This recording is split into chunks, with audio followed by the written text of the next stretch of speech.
السلامة يا أصدقائي. سنشتاق إليكم كثيرا. Goodbye, my dear brother. Time to go home. I'll leave now. See you again next year. ሰላም ሰላም ውድ የኢትዮጵያ ወገኖች ሁሉ በሞላ ከተማ ያላችሁ ኢድ ሙባረክ። ሙስሊሞች የማዳም ቅመሞች ደግሞ በድል እንኳን እግዚአብሔር ተረዳችሁ እያልኩኝ ዛሬ አንድ ነገር አሳያችኋለሁ። ረመዳን ውጤት ማለት ነው። እዚህ ጋር ሁለት አይነት ስጦታ ይዣለሁ እና የማሳያቸው ይሆናል። ስጦታ የተሰጣችሁ እንኳን ደስ አላችሁ፣ ያልተሰጣችሁ ደግሞ አይዟችሁ። የስጦታ ደግሞ ትንሽ ትልቅም የለም። ደስ እያላችሁ በሰላም አጠንቀቁን አመስግኑ ማለት ነው እና አሁን የማሳያቸው ይሆናል ማለት ነው።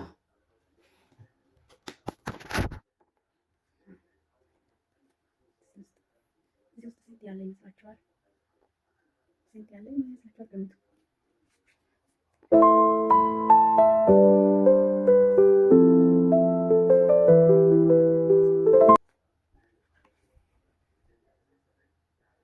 ገባባ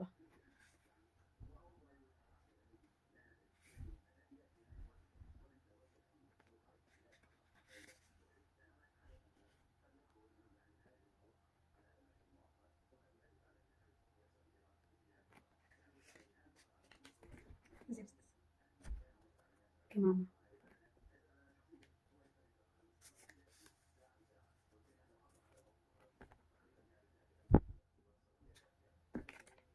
ተመስገን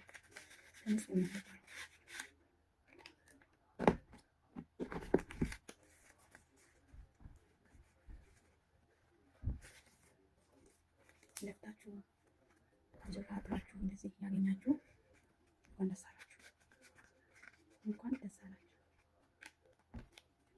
እኔ ደስ ብሎኛል፣ በጣም ደስ ብሎኛል። ከባልና ከሚስት አይመስላችሁ? ሙባረክ ሁሌ በአመት 3 ቢመጣ ደስ አይላችሁ? ስጦታ ለማቀበል በጣም ቢኖርም በጣም አሪፍ ነው። ደስ የሚል ደግሞ እንትን አለ። ብዙ ሆነ ጠዋት ውሃ ለማስገባት ወደ ውጭ ስወጣ ጎረቤት አጠገብ ያለች እና ከዛ ስንት አገኘሽ አለች። ወይኔ ጾሙ ባያልቅ አለች። ለምን አልሽ እንደዛ ስላት በቃ ደስ ይላል። አንደኛ ቶሎ ስለማይነሱ ጠዋት ጠዋት እተኛለሁ ነገር አለች። ከዛ እንቅልፍ ብለሽ ነው ነገር አልኳት። አይደለም ነው እንዳለ ደስ ይላል። በቃ እኔ ሳላውቅ ነው ያለቀብኝ አለች ነበር እና ያው ስራ ከሰዓት አካባቢ ቢበዛ ጠዋት ማታ እንትን የተባለ ነገር ምናምን ቢበዛ በጣም አሪፍ ነበር። በቃ ሳናት ነው ያልከው። ተመስገን ነው የሚባለው እና የጾማችሁ ማዳም ቅመሞች ከስራ ጋር ከድካም ጋር የጾማችሁ እንኳን ፈጣሪ የረዳችሁ፣ እንደገና ደግሞ ሌሎችም እንኳን በድል ጨረሳችሁ። እግዚአብሔር ይመስገን። በጣም ደስ ብሎናል እና ብዙ ልጆች ልብሳችሁን የተሰጣችሁ አላችሁ፣ ብዙ ስጦታ ወርቅ የተሰጣችሁ ትኖራላችሁ እና ደስ ይበላችሁ። ብቻ እንኳን ስጦታ ይሰጠኝ ይቅርና እንደዚህ ብር እና ተኝተው ነበሩ። ድንገት ቪዲዮ እየሰራሁ ድምፅ ይወጣል መሰለኝ፣ ድምፅ ሰምቼ ነው እና በጣም ደስ ብሎኛል። በጣም ደስ ብሎኛል። ቃላት የለኝም እና እኛ ጋር አሁን ለምሳሌ እና ብዙ መጥቷል።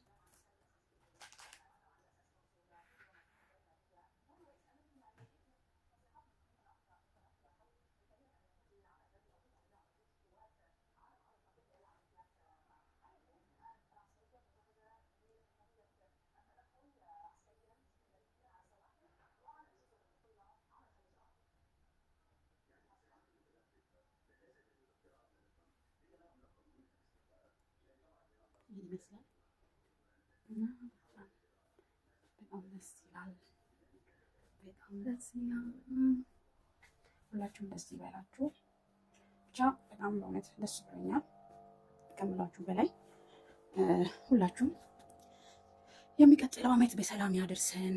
በሰላም ደርሰን ደግሞ እንደዚህ የምንደሰትበት ይሆናል ማለት ነው። ግን በጣም ብዙ ቻሌንጅ አለው መሀል ላይ ያለው መጧጧት አለመነሳት ቢሆንም ግን የሆነ የመነጫነጭ የዛሬው እኔ በእኔ በኩል በጣም ሰዎች ይነጨነጩ ነበረ። በቃ ከባድ ነበር። አላውቅም በጸባይ በኩል ማለት ነው። መግባባት አቃት። በቃ ግን ብዙ በቃ ሲነጨንጩ ምናምን ሰላም እንትን ሲታጡ እቃ ላይ ይሰበራል። ብዙ እቃ ነው የሰበርኩት። እንኳን ስጦታ ይሰጠኝ ቅርና ከደሞዝሽ ነው የሚቆረጠው እየተባልኩ ነበር የምሰብረው እቃ። በእውነት 30 እንቁላል በአንዴ ሰብሬዋለሁ። ልክ አይደለም ሁኔታው፣ አየሩ ልክ አይደለም። እንትኑ አንጻር ካለው ከሰላምታም አንጻር በቃ ልክ አይደለም እና ብቻ በሰላም ስላለቀ በሰላም በድል ስለተጠናቀቀ ደስ ብሎኛል። ደስ ይበላችሁ እና የጾማችሁ ሁሉ እንኳን እግዚአብሔር በሰላም ረዳችሁ አገዛችሁ። እንደገና ደግሞ በስራ የማዳም ቅመሞች እንኳን በሰላም ጨረሳችሁ። ደስ ብሎናል። ደስ ይበላችሁ። ደግሞ ይህን ቻናል ላይክ፣ ሰብስክራይብ እያደረጋችሁ አበረታቱ። ቤተሰብ ሆኑ። በጣም እወዳችኋለሁ እያልኩኝ ያሳያቸው ብር ደግሞ ሌሎቹ ሁሉም የራሳቸውን ይዞ ስጦታው አባትየው ነው የሰጠው። የኔ 100 ብር ብቻ ነው። ጨርሳችሁ ካልሰማችሁ የኔ 100 ብር ብቻ ነው። 500 ብር ለ5 ቤተሰብ 2500 ከኔ ጋር 2600 ሰውየው ነው የሰጠው። እና አንዱ ህፃኑ ልጅ ከነሱ ከሁሉም መጀመሪያ ስለተኛ ትቶ ሄዶ ነው የቀረጽኩት እንጂ የኔ አይደለም። የኔ 100 ነው እና ብቻ ደስ ብሎኛል። እኔ እንኳን 100 ብር ይሰጠኝ ይቅርና እውነት ከደሞዝሽ ነው የሚቆረጠው ተብያለሁ። ብዙ ዕቃ ነው የሰበርኩት። እንትን ከማለት ይሄ ከምሰማው ነገር አንጻር ልክ አይደለም። ውስጣችን ልክ እንዳይሆን ብቻ የሚያስፈራ ነገር አለው አየሩ ላይ እና ሁላችሁም በጸሎታችሁ በየእምነታችሁ በደንብ ጸልዩ። አስቸጋሪ ዘመን ላይ ነን። ዘመኑ በጣም መንግስት ከመንግስት ጋር ይነሳሳል ተብሎ እንደተጻፈ በቃ እየሆነ ነው። ሁላችሁ በጸሎታችሁ ወደ ፈጣሪያችሁ ወደ እግዚአብሔር አድርሱ። እግዚአብሔር ይሰማል፣ ይመልሳል፣ ቁጣውን ከኛ ያነሳዋል። ወዳችኋለሁ። ላይክ ሰብስክራይብ አድርጉ። ባይ ወዳችኋለሁ።